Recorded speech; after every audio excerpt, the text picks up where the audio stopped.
Mi nombre es Antolín Román Losada. Nací en Alcañices en el año 1938. Mis padres se llamaban Mateo y Carmen.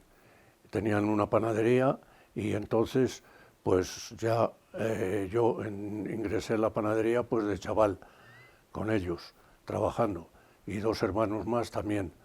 Y ya pues estuvimos haciendo la labor del pan aquí, trabajando bastante porque entonces se hacía el pan a mano y con mucho sacrificio. La leña se recogía también por ahí en el monte, había que irla a buscar con caballerías y en fin, que era con mucho esfuerzo. Y ya después, más adelante, pues me quedé yo con la panadería en 1971. Nos quedamos el matrimonio con la panadería y trabajábamos pues más o menos igual.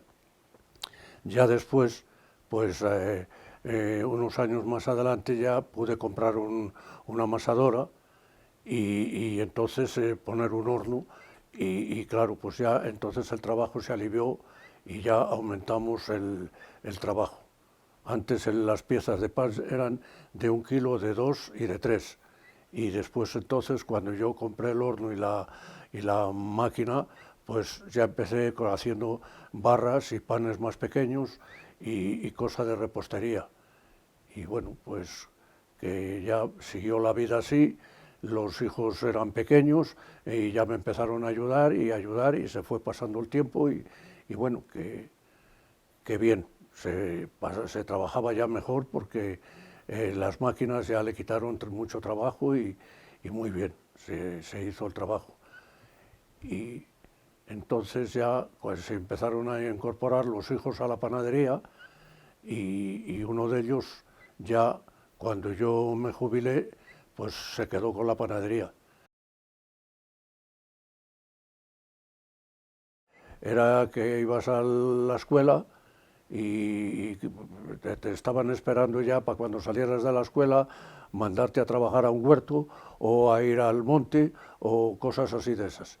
Y entonces, después de eso, pues había muchos días que no ibas a la escuela porque tenías otros que hacer. Los padres te decían, mañana no puedes ir a la escuela porque tenemos que hacer esto, tenemos que hacer lo otro. Siendo un chaval, pues de 10, de 12 años y hasta los 14 años que dejé la escuela. Y entonces ya me incorporé al trabajo y ahí ayudándole a mis padres porque también mis padres tenían casa de comidas y fonda. Era lo que se llamaba antes fonda y casa de comidas, que como si dijéramos ahora un restaurante y un hotel. Era entonces eso así. Y ahí le ayudaba en la panadería, le ayudaba en casa en la fonda y eso, y así se me fue pasando el tiempo, con mucho trabajo, mucho esfuerzo, y hemos llegado aquí, a donde hemos llegado. Ya con los años de la juventud se pasaron mal porque las necesidades eran muy grandes y había que salir pues eso, a repartir el pan por los pueblos con un carro y un caballo y entonces pues había que vender el pan para traer algo de sustento para casa porque si no a ver cómo se defendía la familia. Éramos 4 hermanos y mis padres, éramos 6 en casa a comer.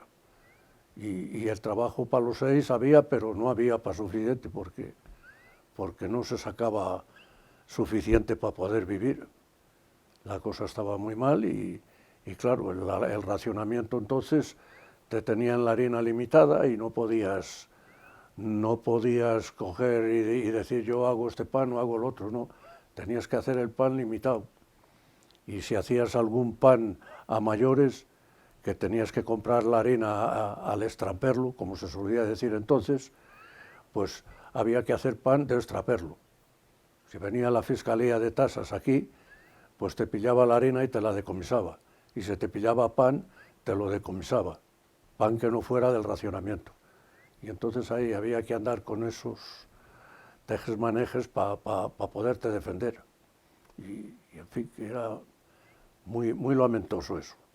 Tenías que estar pendiente de si venían los de la Fiscalía o no venían. Que eso era penoso.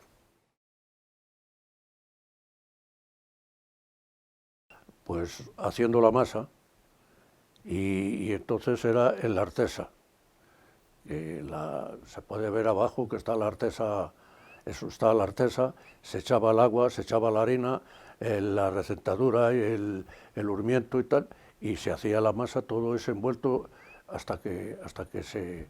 Y entonces se echaba en la artesa pues un saco de 100 kilos de harina y teníamos que ser entre dos para hacer la masa, porque uno solo no la dominaba. Y después pues había que dividirla pues a piezas, toda la masa que se hacía. Entonces era de kilo y de 2 kilos y tal, y se dividía bien. Pero yo tuve época después que ya hacía yo alguna barra y había que pesarla a mano también.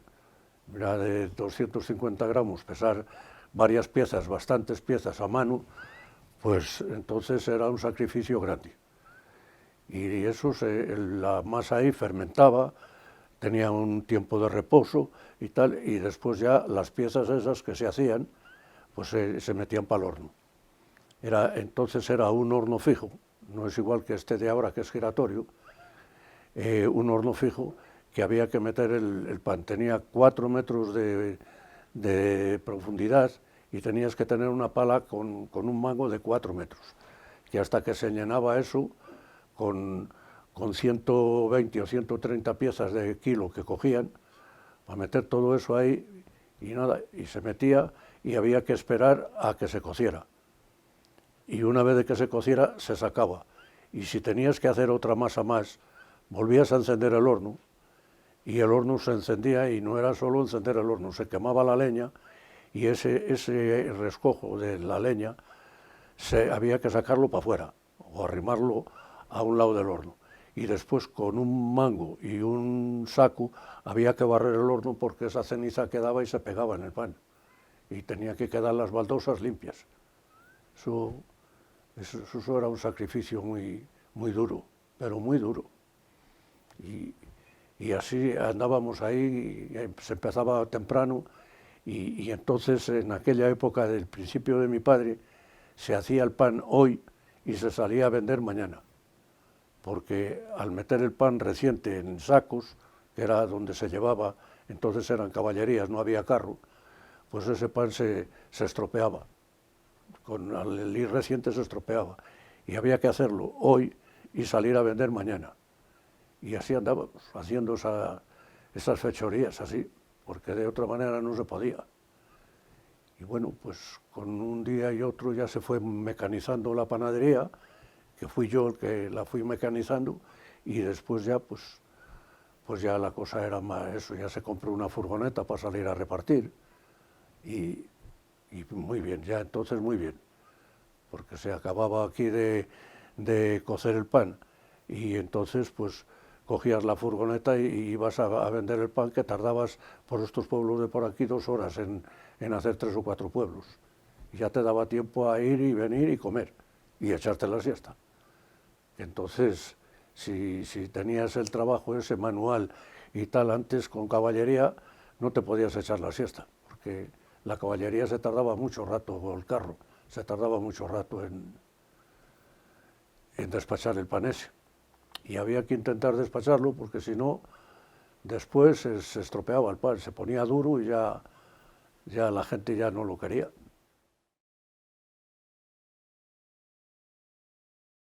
La gente que lo que comía era con pan, lo desayunaba con pan, merendaba con pan.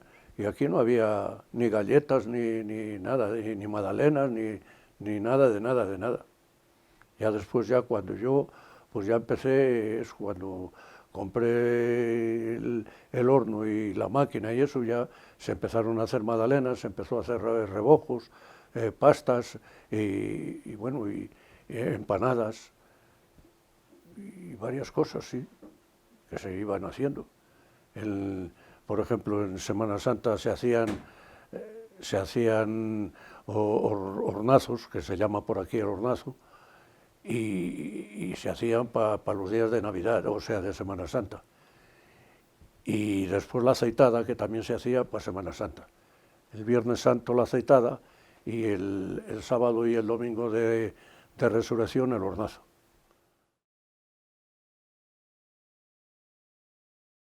Estos vales, pues entonces el agricultor recogía el trigo y en vez de venderlo, pues la mayor parte del trigo lo llevaba a las fábricas de harina y entonces le daban harina, tantos kilos de trigo, tantos kilos de harina. Y después esa harina nos la traía a nosotros, a los panaderos. El panadero lo traía la harina. Y claro, si traía 100 kilos de harina, pues se le daban 100 vales de estos. Le pone aquí, vale por un kilo de pan, se le daban 100 vales. Traía 100 kilos de harina y se le daban 100 vales. Entonces, ni había que apuntar nada ni nada. Esos 100 vales, cuando el cliente acababa los vales, se le había acabado ya los 100 kilos de harina. Y volvía a traer más y así sucesivamente. O sea que esto fue una cosa muy cómoda porque si no, entonces tenías que ir apuntando todos los días el nombre y llevó un pan o dos panes. Y así tenías que tener un libro de contabilidad para esto. Ahora jubilado, pues entonces la vida ya se me hace más fácil y mejor. De vez en cuando le ayudo algo al hijo, de vez en cuando, y entonces pues bueno, los quehaceres prácticamente pues están eliminados ya para mí. Algo hago, salgo de paseo y tengo ahí un jardín que lo atiendo y bueno, y más, pues nada, ya así pasó la vida de jubilado.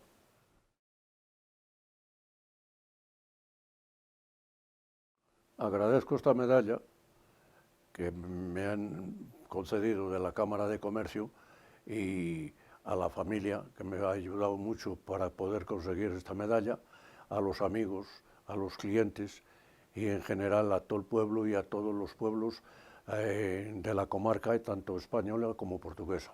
Le doy mi agradecimiento a todos por la colaboración que me han prestado y el apoyo que me han prestado a mí. A la Cámara de Comercio le agradezco mucho el que me hayan concedido esta medalla.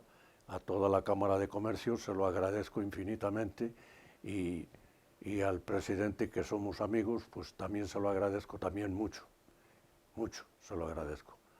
Muy agradecido estoy para ellos. Así que le doy las gracias, mil veces gracias y tengo poco yo más que decir.